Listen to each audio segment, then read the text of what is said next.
एटा के अलीगंज क्षेत्र के ग्राम अमरोली रतनपुर में आज वीरांगना रानी अवंतीबाई लोधी का बलिदान दिवस पूरे श्रद्धा और सम्मान के साथ मनाया गया। इस दौरान बड़ी संख्या में ग्रामीण और जनप्रतिनिधि मौजूद रहे। कार्यक्रम की शुरुआत रानी अवंतीबाई लोधी की प्रतिमा पर माल्यार्पण और पुष्प अर्पित कर की गई है। उपस्थित लोगों ने उनके अदम्य साहस और देशभक्ति को याद करते हुए भावभीनी श्रद्धांजलि भी दी है। वक्ताओं ने कहा कि रानी अवंतीबाई लोधी ने अंग्रेजों के खिलाफ लड़ाई में अद्वितीय वीरता का परिचय दिया और देश की आज़ादी के लिए अपने प्राणों का बलिदान कर दिया। उनका जीवन संघर्ष, त्याग और समर्पण का प्रतीक है, जो आज भी युवाओं को राष्ट्रभक्ति की प्रेरणा देता है। कार्यक्रम में युवाओं ने उनके जीवन, संघर्ष और बलिदान के बारे में विस्तार से बताया ताकि वे अपने कर्तव्यों को समझें, समाज व देश के प्रति जागरूक बने। इस अवसर पर सभी लोगों ने उनके आदर्शों पर चलने और देश सेवा के लिए सदैव तत्पर रहने का भी संकल्प लिया है। इस दौरान भाजपा जिला उपाध्यक्ष कुमारी आशीष राजपूत ने कहा कि रानी अवंतीबाई लोधी का जीवन हमें सिखाता है कि कठिन परिस्थितियों में भी हार नहीं माननी चाहिए। उनका बलिदान सदैव प्रेरणादायक रहता है।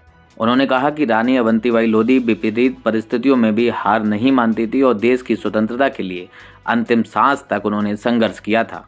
इस दौरान भाजपा जिला मंत्री अभिषेक गोपाल शर्मा ने कहा कि रानी अवंतीबाई लोधी का जीवन साहस, त्याग और देशभक्ति की मिसाल है। हमें उनके आदर्शों और अपने जीवन में उनके आदर्शों को अपनाकर राष्ट्र निर्माण में योगदान देना चाहिए। कार्यक्रम में कई सामाजिक कार्यकर्ता, जनप्रतिनिधि और बड़ी संख्या में ग्रामीण मौजूद रहे हैं, जिन्होंने वीरांगना को नमन करते हुए उनके आदर्शों को अपनाने का संदेश भी दिया है। विजेता न्यूज़ के लिए एटा से दिलीप सिंह की रिपोर्ट। वीरांगना को हम लोगों को हमेशा याद रखना चाहिए और हमें अपने बच्चों में ऐसे संस्कार देने चाहिए कि आगे आने वाले समय में हमारे बच्चे भी हमारे गांव के लिए, हमारे समाज के लिए और हमारे देश के लिए कुछ ऐसा करें ताकि हमारे गांव और ज़िले का और देश का नाम रोशन करें।